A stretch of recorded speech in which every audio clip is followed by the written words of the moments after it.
Okay, we are live. So welcome everybody to our third and final native plant workshop virtual series. My name is Shelby Hauer. I am the district technician for Warrick County Soil and Water Conservation District. I appreciate everyone coming, especially the week of holidays. I really appreciate you guys taking some time out of your evening. I wore, an ugly Christmas sweater to be in the Christmas spirit and holiday spirit. So I hope you guys have a wonderful holiday if I don't say it later on. So let's go ahead and get started.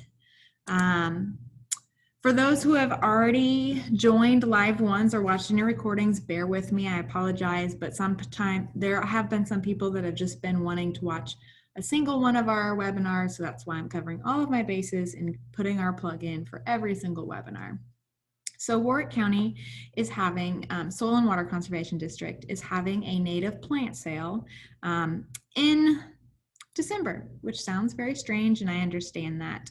The reason we're doing it this way is because we are having these orders custom made. So you pick whatever you guys want from our order forms, and they will be grown from seed just for you. So that's pretty cool. It helps reduce costs, and it also provides a lot of cool experience for folks in Knox County. This is all being done by Knox County Soil and Water Conservation District. Will Drews is doing it, and we really appreciate him and his volunteers doing such a cool task and opportunity for them to learn and start propagating things from seed, native things from seed, which is kind of hard and not often done. And you guys get cheaper plants that way. So what we have is you order them now, and our deadline is January 15th. So you can order until January 15th.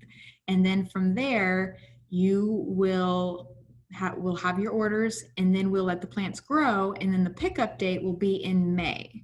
So don't worry, you're not going to just get native plants in the middle of winter time.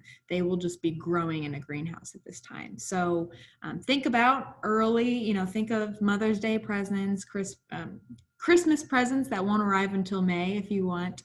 So whatever you'd like to do, you can contact me. My contact information is on this flyer. Or you can go to our website where the order form is, so you can download it there. And our website is Warrick, SWCD.com. So it's pretty easy to find. If you have any questions, again, my contact information is down there below. All right, so we're just going to do some logistical stuff. We'll breeze through this, hopefully, and I think most of you are getting to be veterans of the virtual game now, so we're all kind of figuring out what works and what doesn't work. But for those who are new, and maybe this is your first one, this is your screen that you should be seeing. We're going to focus on some of these actions that are done here at the toolbar. So that's the toolbar down at the bottom you should see. And what we're going to focus on is, hopefully you all can hear me. And if you can't hear me and you're looking for, and you see something that looks like this, go ahead and click that. I know you can't hear me, but hopefully this gesture will show something for you. And then it will show a microphone. We do ask that everyone mute themselves, and you should have a line through it. We do ask that you mute yourselves just for the sake of negating any background noise or any sort of static while we are doing the presentations. And then also, if you don't mind turning off your video, it's not that we don't want to see your lovely faces. I don't love showing my face. So once I am done talking, I'm going to turn it off. It just helps with bandwidth, and it also kind of helps direct focus to who's speaking. So I will be turning mine off once I'm done speaking, thankfully. And then here's the chat box, what it looks like. This is where we would love for you guys to put your questions, jot them down throughout the presentation. However, we probably won't address them until the end of the presentation with Sam. So go ahead and jot them down whenever you think of them. If you're like me, you probably forget. And so write them down before you forget, and they will get answered at the end, okay? And then we also have, there's a reaction button. If you if you want to just have some fun with that, you know, I think there's some thumbs up, there's applause. Sometimes people have even more features than that. So if you want to have a little bit more interaction, feel free to use the reaction button. And then last but not least, the end button. Hopefully you guys don't click that any time soon, but just be aware that you should not push it until you do want to leave the call. I know it's all pretty basic stuff that most of you know, but we want to cover all of our bases for anybody new. And so now on to our speaker today. Let me pull up her bio here. All right, let's see if I can find it. Well, I cannot. Let's see. Well, that's fun. I can't find it. So I do remember, so I'll tell a little bit, and then Sam, you just fill in any blanks that shows how well prepared I am during the holiday season. But Samantha Dame is our new Farm Bill wildlife biologist through Pheasants Forever and Quail Forever. She started off in, you started working at Colorado State University. You went to school in Florida, and you got your major in, was it wildlife biology? Feel free to chime in, Sam, if you would like. Yeah, definitely. So I got my degree in forest resources and conservation at the University of Florida. Very nice. And you've done a ton of research all over the country. You went from Colorado State University, and then you went to Southern Illinois University doing different research. It looked like mostly grassland work or prairie work, if I saw that correctly. Mm-hmm. Yep, that's correct. I did some vegetation work out in Colorado, and then I worked at SIU in Carbondale in Southern Illinois on some reclaimed mine ground, on some research they were doing about grassland restoration. And then I worked on a quail research project down in Florida. Very nice. So whenever Sam sent me her bio that I am rudely not even able to find and read off for you guys, she was very modest. It almost seemed like she was more honored that NRCS was letting her be a part of their work, when I have gotten more resources and knowledge from Samantha, even just in the few times that we've interacted. Samantha's done some great seed mixes for us, and more information than I've ever known. And so I'm very grateful for that. And I can already tell that she has tons of experience and tons of knowledge, which is why I was really excited to have her talk to us about native plants and the general planting and maintenance strategies that you guys might want to implement on your properties. So without further ado, Sam, I will stop sharing so you can start sharing your screen. Let's see, stop share. Here we go. Okay, let's see here. All right, can you see that? Sure can. Okay, excellent. All right, well then, yeah, I will jump right into it. So far during this series, you guys have heard about why you should choose native plants and what natives could be good choices for wildlife and pollinators and just overall diversity. And so now we're going to talk more about planting and maintaining of your projects. So first and foremost, and probably most important, we're going to discuss site preparation for these plantings. And if you remember nothing else from this presentation, I hope that the site preparation portion is what sticks, because I think when you're talking about a planting project, you know, site preparation is the most important part and is going to require, you know, the most planning and really sticking with it. So, you know, an ounce of preparation is worth a pound of maintenance, kind of a Benjamin Franklin quote. But proper planning really is the key to site preparation, and you really don't want to rush it. It's very important to plant into a vegetation-free and a firm seed bed, and focusing on eliminating any invasive species well ahead of the planting is important. And think about not just any invasives that you have specifically in the area that you want to plant, but also in the area around your planting, because anything that's around your planting eventually is going to try to find its way into your planting. And if you're about ready to plant your seeds or your plugs, and you feel that there's a lot of vegetation or weed pressure in your planting area, just stop. You can always readjust and work on more site prep, because it is much easier to do site prep right the first time than try to get in there and fix something once your seeds or your plugs are already planted, because then you have to worry about what you can do to treat your either invasive species problem or cool season grass problem without hurting anything you just planted.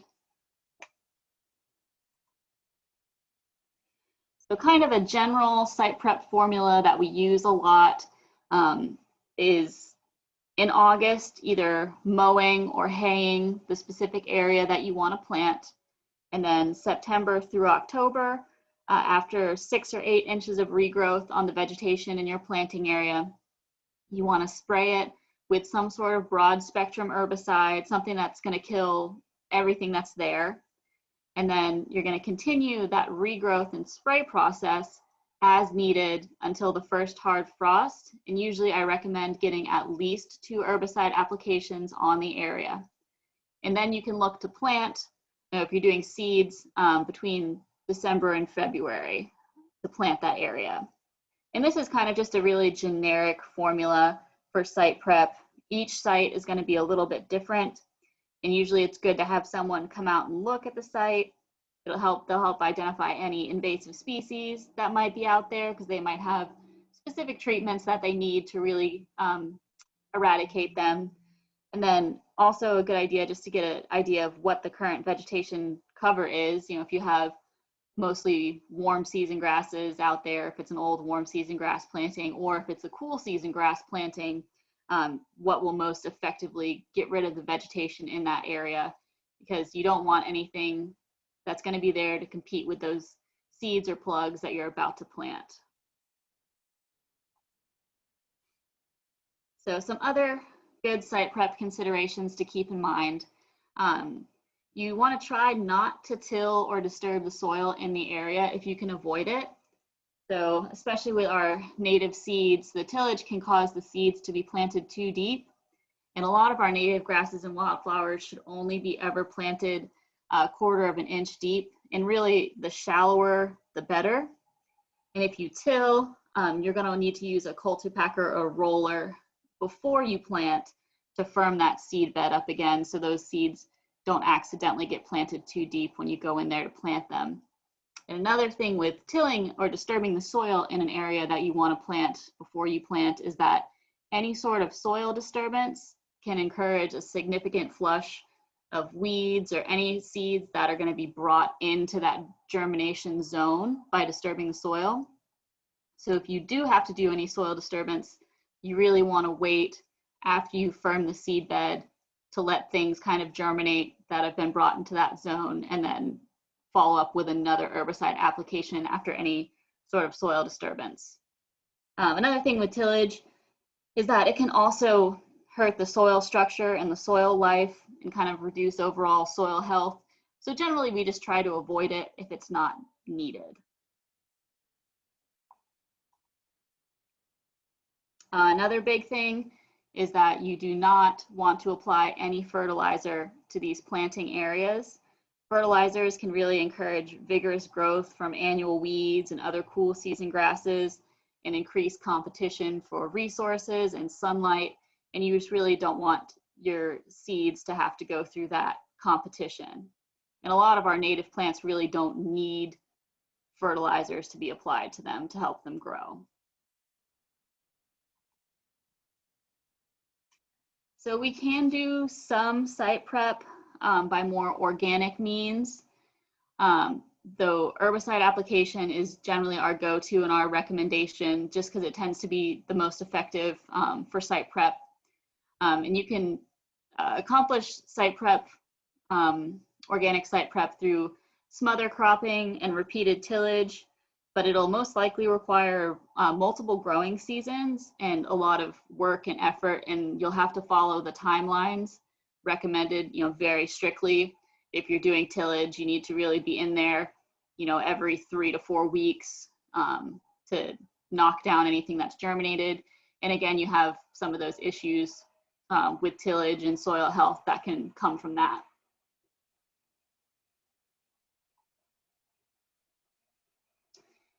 And some site preparations for smaller plantings and yard conversions. So most yards in Indiana are non-native cool season grasses. These can be particularly difficult to eliminate. And with plantings going into kind of just fallow fields or other vegetation types, I usually recommend at least 2 herbicide applications. Sometimes with yard conversions, you'll need 3 to 4 applications. Kind of a general scenario for that might be something like one application in the fall, another application that coming spring, possibly one again in the summer if the area greens back up a lot, and then one more fall application before planting. And you can also prep some other smaller yard areas with smothering and solarizing, usually areas that are under 1,000 square feet. The smothering and solarizing are really kind of for smaller areas for the most part.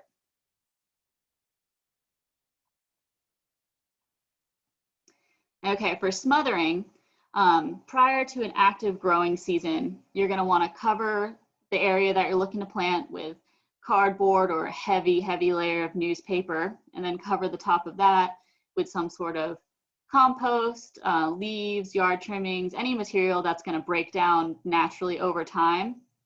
And you're going to want to smother for an entire growing season for best results.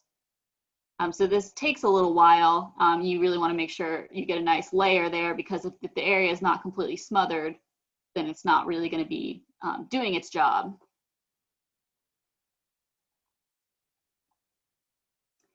And then solarizing is similar to smothering, but you're going to cover an entire area with a clear plastic prior to a growing season.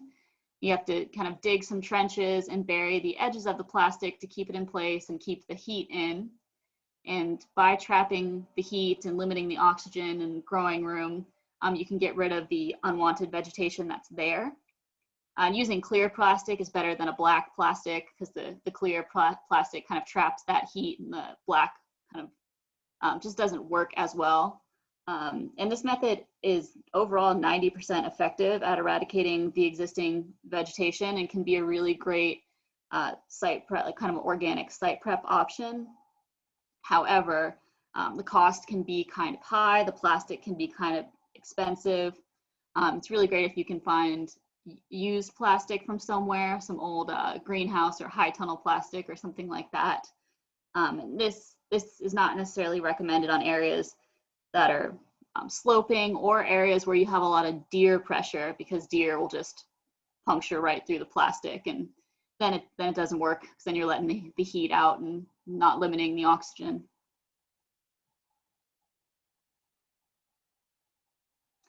Okay, so now we're going to move on to the actual planting of some of these habitats. So there's 2 main methods that we use for planting. We use broadcast seeding and then a no-till drill. Broadcast seeding can be done by hand, it can be done with a fertilizer spreader, it can be done with an attachment for the back of a UTV or ATV, or if you have a large area, you can also use an airflow seeder. They're a little bit more costly, but they're good for covering really large areas, but it is essentially a broadcast seed, because you're just using air to shoot the seed onto the ground.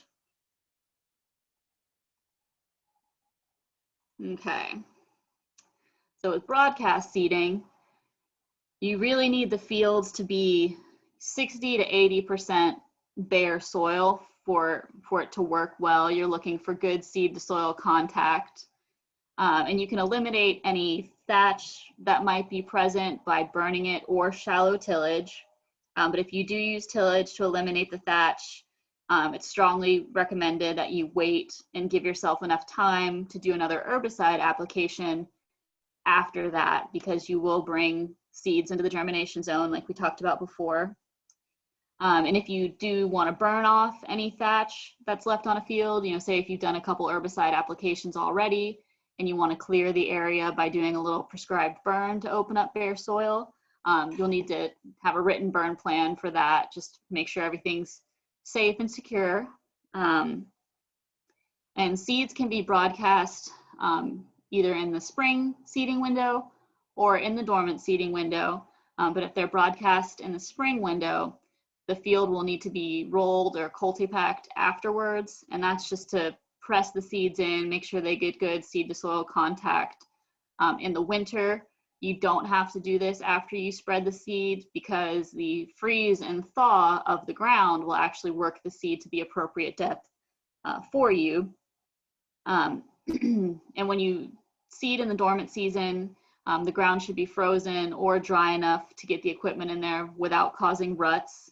That's also important, so you don't accidentally plant stuff too deep or you know, clog up the equipment or anything like that. And if you can, I know it's a little hard in southern Indiana sometimes, but timing a broadcast seeding to just before or just after a light snow is really helpful. Just before a light snow, then the snow will be kind of encasing your seeds and protecting it. Just after a light snow, the seeds can sink in. If seed is spread on frozen ground without snow or without a thaw for a while, the seeds can just be blown right off the soil. And a carrier is also really important to use when you're doing a broadcast seeding. This allows for even distribution across the field, and it's also recommended that you calibrate your spreader if you're using some sort of spreader like the top picture with just the carrier before you add the seed mix, so you know how much you're actually applying. And since prairie grasses and wildflower mixes usually require low seeding rates and the seeds are so small, you really want to use that carrier to help the spread, or else you'll get very uneven distribution across the field. Inert carriers like non-clumping or non-scented cat litter are good, or pelletized lime. And usually we do a ratio of about 1 part seed to 5 parts cat litter or pelletized lime by volume, and you can add more carrier if needed. And if you have time, it's really great to go over your field twice, going kind of in the north-south direction and then going in the east-west direction. Helps with even spread, and this will allow for kind of a fail-safe if your seeding rate's a little too high. And we also recommend that you don't broadcast seed if wind speed is greater than 15 miles per hour, which is, you know, pretty obvious. Then you're all just getting blown all over the place, and that, we don't really want that.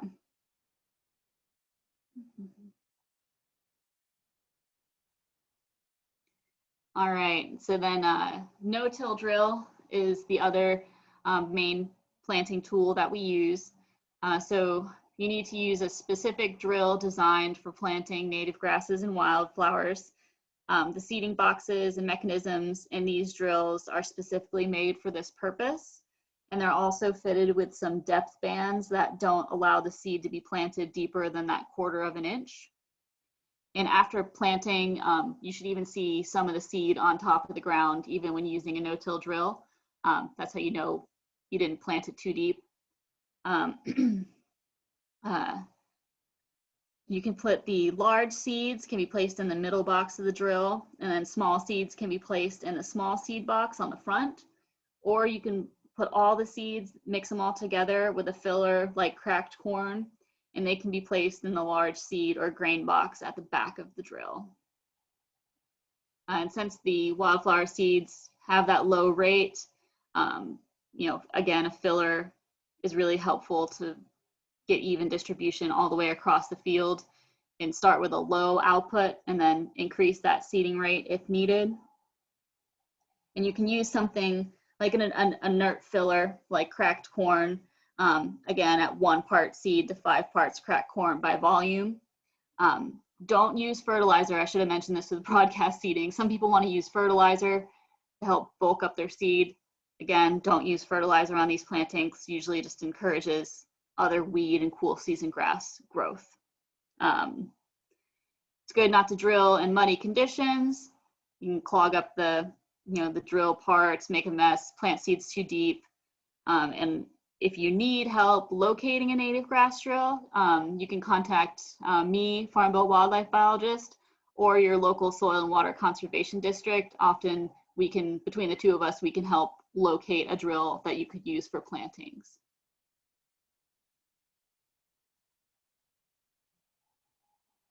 Okay, so our seeding dates, our generally recommended seeding dates are between December 1st and February 28th. So for our seeds, many of our native plant species require getting wet and freezing to crack open and germinate. So planting in the dormant window allows for many seeds to germinate their first summer they're in the ground. Or you can plant between April 1st and June 15th. But if you are going to plant in the spring, sometimes it's recommended to wait and see or do another herbicide application before the planting, just to see kind of what germinates.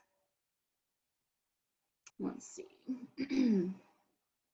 Oh, and planting in the dormant season also has the advantage of sometimes being a little bit less wet than the spring.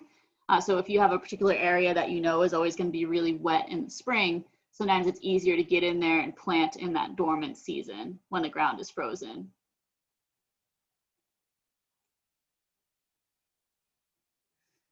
All right, so now we're going to move on to the maintenance section for these plantings. And maintenance is very important. It's, it would be nice, I guess, if we could plant some of these things and just let them go and then they could just be pretty all the time and we wouldn't have to touch them again. But they do require a little bit of maintenance and a little bit of management just to keep vibrant and keep a good structure and diversity for wildlife.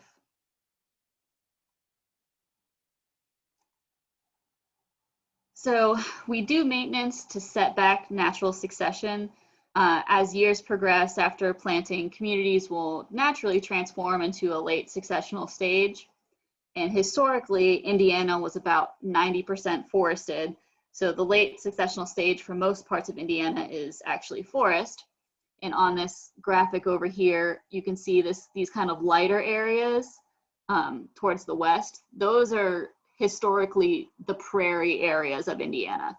So the rest of Indiana, as you can see, was forested. So if you have an area in Indiana that you want to plant, most likely it wants to be trees. So it'll go back to trees if you let it. But for a lot of our wild game species and for a lot of our conservation programs, keeping an early successional habitat is the goal. And that's kind of highlighted here. 1 to 2 years after a planting or, a field is left fallow, you kind of get your annuals. And then as you move through, you get more perennials and some shrubby species. And that's where our bobwhites like to be, white-tailed deer, some more of our generalists can kind of go through, the whole spectrum. But a lot of wildlife species really utilize this kind of early successional habitat.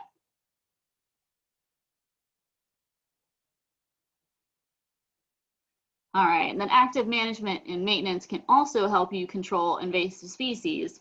If you take an interest in your planting and you're out there monitoring it periodically, you can find invasive species problems like Canada thistle, Sericea lespedeza, or Johnson grass before it looks like this, before your whole field is taken over, and you can treat them early before they become a large and more costly problem. And then management and maintenance also help us maintain diversity in habitats, which leads to diversity in wildlife. We get really nice annual weed species. A lot of people, hate when they first think about them, like your common ragweed. you'll get that after any sort of disturbance in an area, or your foxtail. Most people just think of these as just kind of annoying weedy species, but they also provide really good food for wildlife, especially in years 1 and 2 after a disturbance or a planting. That's often when the highest food availability from annual weeds is present for wildlife. You can take, through management, take a field like this that has kind of, looks like there's a bunch of thick grass back here, disc it, and then after you get this really nice flush of, looks like mostly partridge pea, but some other broadleaf plants that are really good food. And then the cover for this area and the structure is going to be much better than it was previously. There'll be a lot more openings underneath here, and then a lot easier for wildlife to move through. So next, I'm going to try to show this video. We'll see if it works. Shelby will flag me down if the sound is a little weird, but this just kind of goes over some real life images of different management techniques on a native grass planting.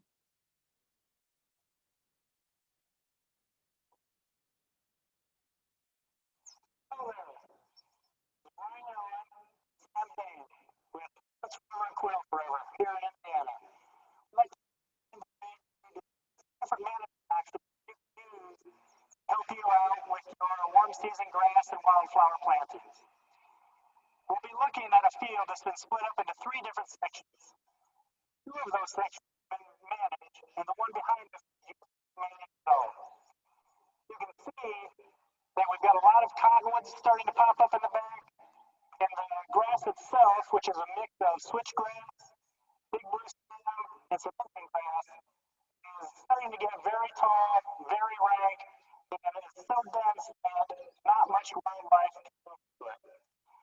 If we come in and examine at the ground level, you'll notice that the thatch from years past has built up on here, making it very hard for chickens, game birds, whether they be northern bobwhites or ringneck pheasants, move effectively and forage in this. So as just kind of a little test, we're going to have Sam here walk into the stand, and we'll see just how dense this grass is.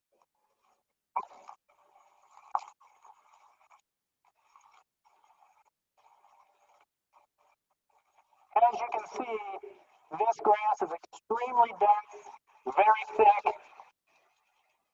and almost so dense that Sam can hardly get through it. Next, we'll show you the management strategies that have been applied to the other 2 sections, and you can decide for yourself which one you use on your property. So the first management we'll look at is wildfire by itself. The plot behind us was burned in March of this year. We've got about 4 months of growing season behind us now. You can see that we still have a very dense stand of vegetation. So from a density perspective, we didn't really gain a whole lot. What we did gain is removing the thatch at ground level. So as you can see here, we did open up some ground network. There's a lot more space available for quail chicks or pheasant chicks to stray in through here, find escape cover, find food to forage upon. What I'm going to have Sam do again is walk into the plot. We'll see just how far she can get in there and have a perspective on how dense it is. Sam?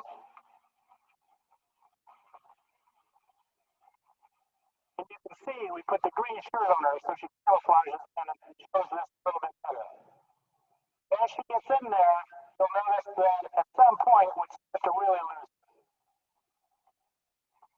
So the next technique we're going to examine is a combination of prescribed fire and so the plot behind us is immediately the plot you saw, which is just burned by itself, was both burned in the fall and then followed up with a dip.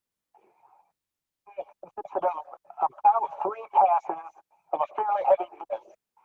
You can see immediately that we've got a great reduction in density in our taller grasses just from that dip.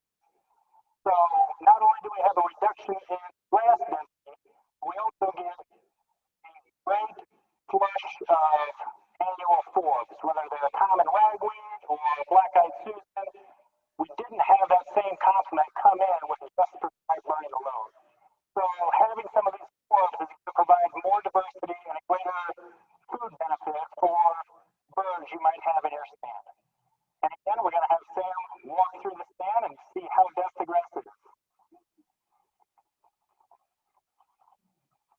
So you can see here again, the density is much less than what we had when we lost Sam and the burn-only stand. Thanks for watching. Memorial? Okay, hopefully you could hear most of that. And if you couldn't, at least hopefully you could see some of the images and the difference that we get from different management techniques and how the vegetation responds and creates different levels of diversity and just really changes things up and can really change a planting by just doing certain management on it. Hey, Sam. Yeah. Do you think it's a video that we could send with the recording also? Yes, I can definitely send it with the recording. We'll get you guys that video one way or another. Awesome, awesome. Okay. So Aldo Leopold said, for management, the axe, the cow, the match, and the plow. And the management tools we utilize today are generally prescribed burning, disking, herbicide application, grazing, mowing / haying, or interseeding. So we'll go talk about some of these different management techniques now. So prescribed fire, it's one of my favorite management techniques, honestly, and that's because it is very efficient. It does remove that thatch layer, which is really important to open the soil back up for seeds to germinate and get sunlight down there, make it easier for wildlife to move through, especially for our quail and some of our ground-dwelling birds. Quail especially are sight feeders, so if they can't see the food, they don't eat it, and they're very weak scratchers, so they can't scratch through a thatch layer to look for seeds. So having an open ground layer underneath is really important. A lot of our native bees will also burrow into empty or bare dirt between plantings, so it's also really beneficial to them to do maintenance on that thatch layer and clear it off every once in a while. Prescribed burning also recycles nutrients. It can set back and kill woody species, which if you can time the prescribed fire right, it can be a lot easier than going through and cutting down and herbicide treating every stump that you've got out there. And fire encourages growth of our fire adapted species. Some of the cons of prescribed fire, there is potential for injury, property damage. You can stimulate some of your unwanted species, such as Sericea lespedeza. Definitely want to pay attention to any invasives you may have in an area you plan to burn, and either do a lot of treatment on them before you burn, or most likely both. You'll need to be prepared to treat them after a burn. A lot of these invasive species thrive on disturbance. So as soon as you do a prescribed burn, you open up that soil, there's a lot of potential for colonization from unwanted species. So definitely being prepared after a burn to monitor the area. And if you could see from that video, prescribed burning will not thin rank grasses. It will open things back up and give some forbs an opportunity, to germinate with those grasses, but it generally won't thin them out. But again, burning better than not burning at all, in that at least you clear that thatch layer underneath, even if you don't set the grasses back with a prescribed burn. Okay, disking is also another one of our most popular practices. Some of the pros can be effective at controlling small trees. It's great for setting back those thick stands of grasses. Again, from that video, the combination of prescribed fire and then a heavy disc really did thin out some of those grasses. Promotes a lot of our annual forbs like ragweed and foxtail for great wildlife food. It's great for creating fire breaks. Disked bare soil fire breaks are by far the safest. But some of the cons of disking, it can bring up invasive weed seed, just like during site prep. If you do soil disturbance, you're going to bring some new seeds into that germination zone. Some of them will be good, some of them won't be. You have a potential for erosion that could happen depending on, you know, the slope of an area. It doesn't really control cool season grasses long term. You can lose some soil organic matter, and you can also disturb some of the nests of our ground nesting bees with disking. Herbicide application is another management tool we use. It can also be really effective at controlling small trees and cool season grasses. It's great for setting back rank grasses. You can easily hire it out. It's by far the best option.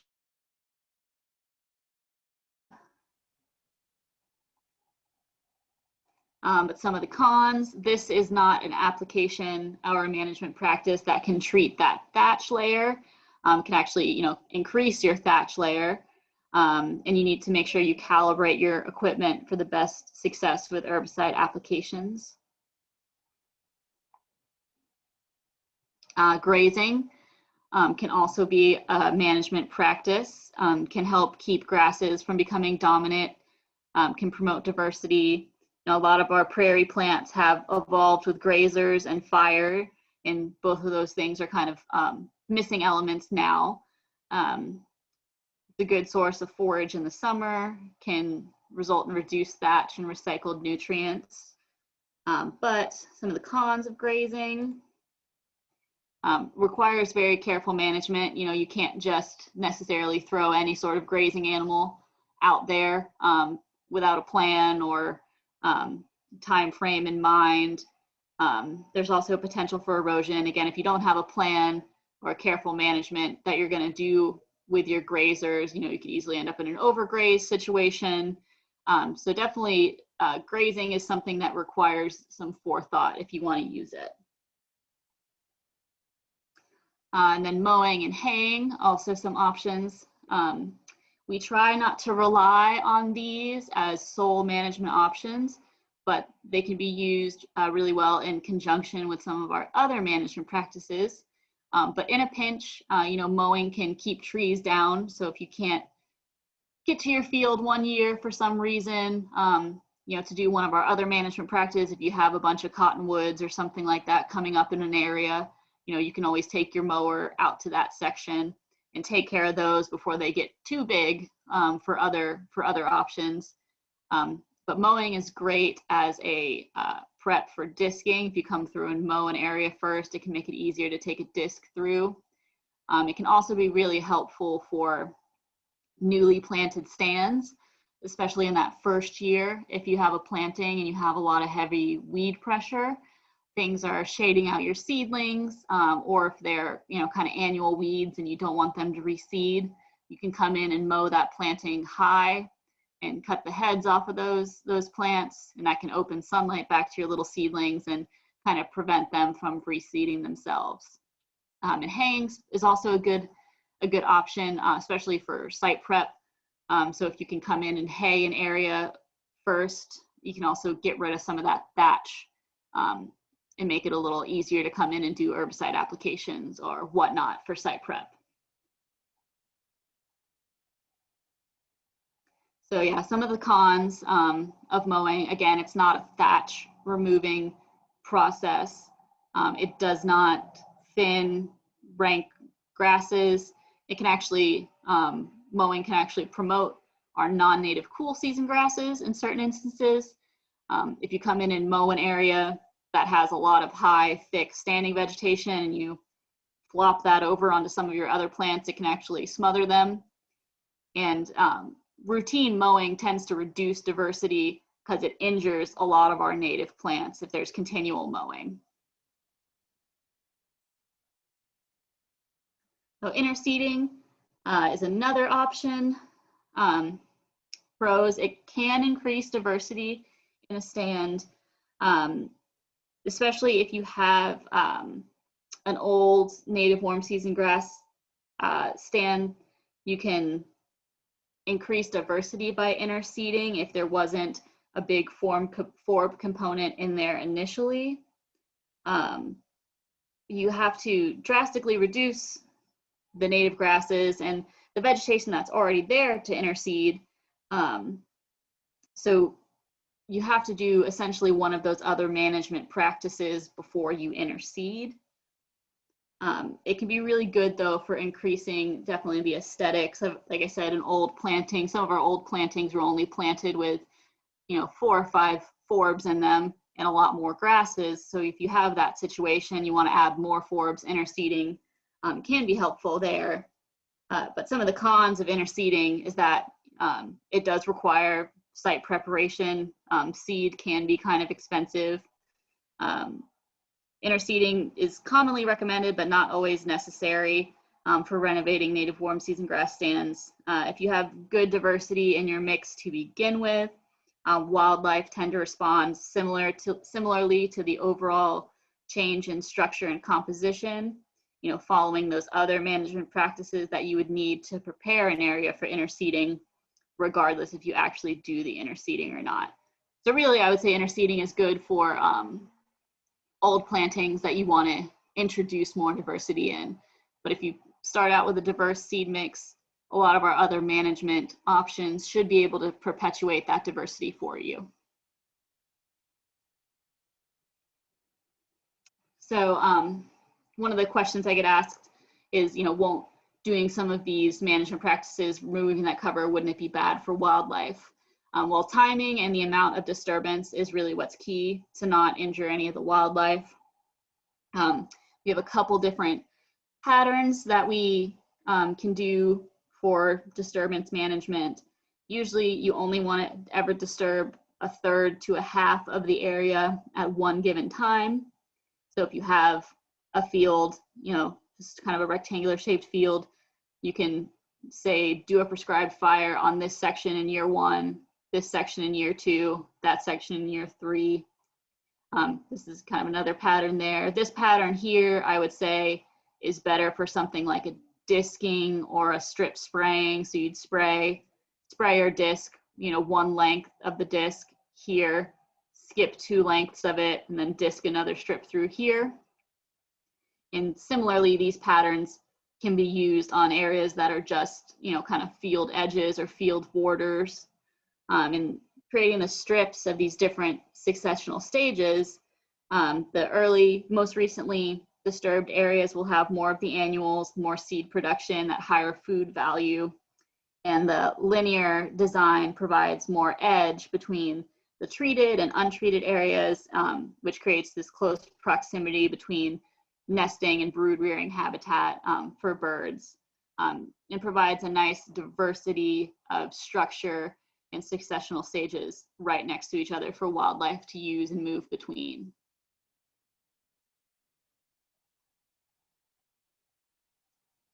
Also, it's good to try to think about some of our off-target species when you're doing management.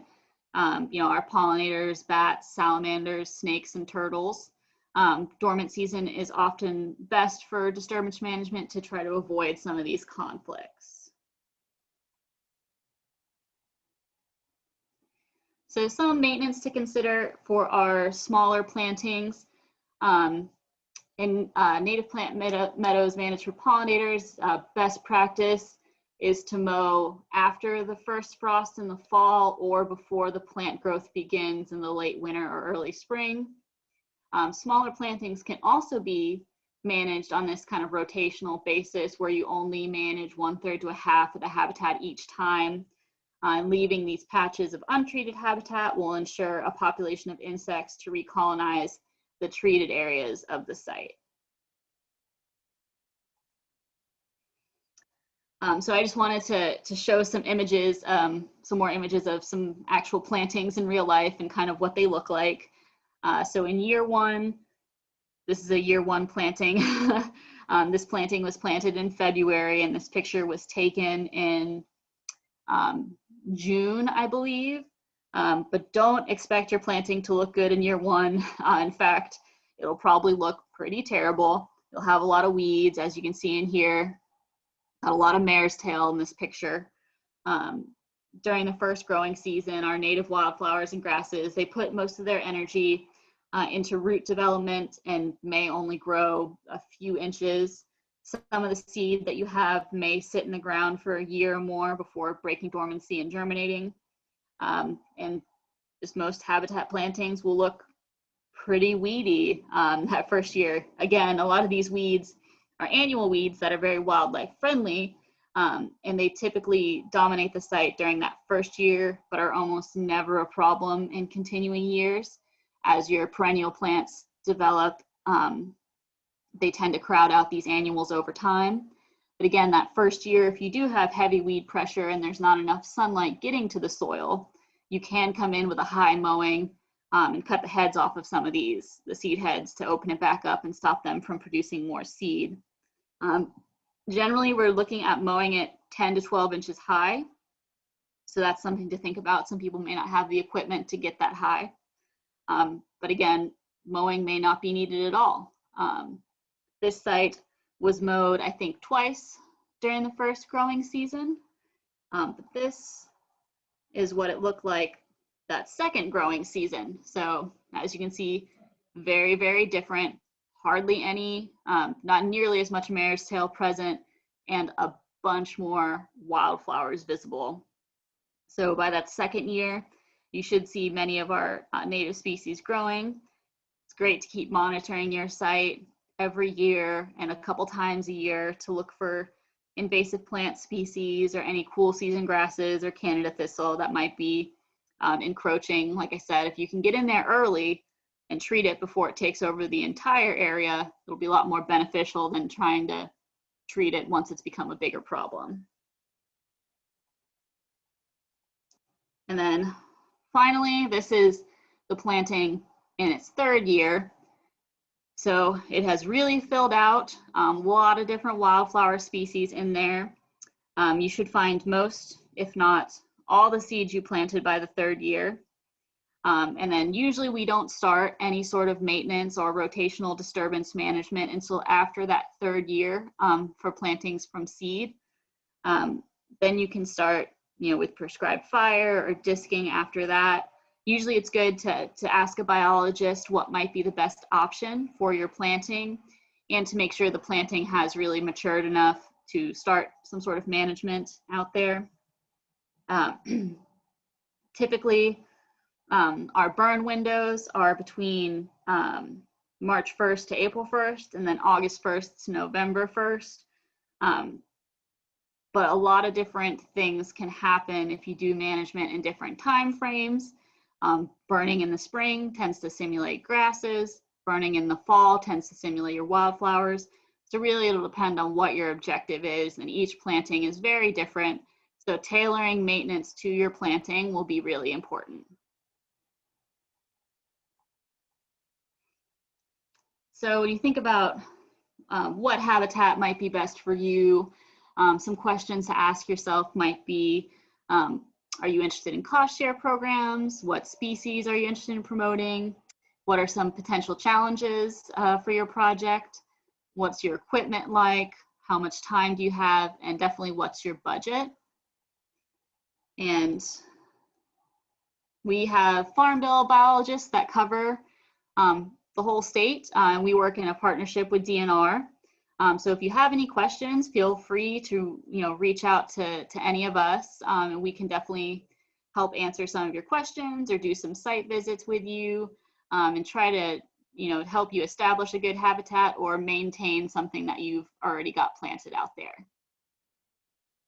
So that is pretty much all I've got, Shelby. So can answer any questions now if there's any questions in the chat. Awesome. Thank you so much, Samantha. Guys, write down your questions in the chat box if you have any. I had a couple that I'm going to throw out while some people might be typing. this is really good information for any scale of naturalist here on here. I know we have a few people that are more on like small scale backyard gardening, and a lot of this stuff is still very, very relevant. But I was wondering if you could maybe answer what would be one of the management strategies for cutting back succession or weeds in a like garden bed? One of the things I would suggest, if you plan on planting a smaller area, just to start out with, mulching can be really, really helpful to cut back on weeds in a prepared or more garden bed situation. So if the planting is still young enough, you might be able to hand weed it and then come back in and mulch around some of your plantings. But if it's already been established, spot treating any invasives with herbicide, with a little backpack spray or something like that, just targeted, and then hand pulling would probably be kind of your best options for things that are already established. Sure. I know. Oh, is there somebody that has a question? Or is it just static? I know oftentimes I've seen, and I think I've done in the past, weed whacking, smaller but bigger areas. What would be the cons to that? Would that produce smothering at all, or would that be kind of similar to mowing? I would say it would be pretty similar to mowing, and I would probably follow the mowing guidance. So, either just after the first hard frost or before things start going in spring. You could do your weed whacking on a rotational basis also, kind of weed whack strips through. And then if you find while you're weed whacking that you are dropping a lot of plant matter onto something else, you could come through and try to very lightly rake some of that out, or pick up the clippings and remove them hand pick them up and kind of remove them from the planting. Sure. I got a message to me on the chat. What would you suggest mulching with? Wood chips or leaves? You could do a variety of different things. You'd want to make sure you got a thick enough layer of it to kind of hold back germination of weeds, to try to cover up some of that bare soil. Like I said, anytime there's bare soil around, stuff's going to try to colonize that area. Make sure whatever you're using is free of weed seed. So being, cautious about where you get your mulch from. Say if you're using some sort of straw or clippings or something from another place, that could have some sort of weed seed in it. So just paying attention to that. But you could use a lot of different stuff just to kind of cover up that bare soil between your plugs. Sure. And I really appreciate you mentioning, a little less promotion on fertilizer. That's a big deal. And I want everyone to hear that and take that home with them. Even the garden beds that we don't need as much as we think. Yes. Mm-hmm. Yep. It's the great thing about a lot of our native plants is that they do well on, those poorer soil types. They really don't need to be, they're adapted to the area. So they don't need to be babied as much as, maybe some non-native plants might be. Same with watering. You really, sometimes you might need to water plugs in certain areas, but a lot of our seeds, unless it's been a particularly crazy drought, a lot of them don't need any sort of extra watering or irrigation. Yep. All right, are there any other questions in here? Let's see. Oh, are wood chips from tree trimming services okay to use in home garden areas? Any cautions? I would imagine that they would be all right. My only thought would be, depending on, what you were, I guess, turning into mulch, what kind of tree species. Some non-native species can release some chemicals that prevent germination in other plants. So if you had any sort of, invasive species chips in there. It might have some of those allelopathic chemicals present in them that could hurt some of the germination of some seeds. But as far as I know, I can't think of any other particular cautions with something like that. I'll piggyback off that real quick. Be sure that you don't add really fresh, like mulched plant, like wood chips, especially to some newly planted, like if you're talking for a home garden, it can kind of kill it. So let it set a little bit. And then also be sure to see how large the chips are, because like Samantha said, invasive species can be carried in those. And then lastly, like what you said already, Samantha, was the species. I know some people use pine for blueberries, which is great because it's acidic, but you might not need that acidity for a regular plant. So those are some things to think about too. All right, any other questions, guys? All right. Well, thank you so much, Samantha. I will be sure to get that video from you, just in case some people couldn't quite hear it through their computer, just to get all of that good information that you sent us. And I really appreciate it. Everyone that's joining live, I wish everyone a very Merry Christmas, Happy Holidays, safe travels if you're traveling anywhere. And thank you again for joining us on our native plant workshop. So thank you, guys.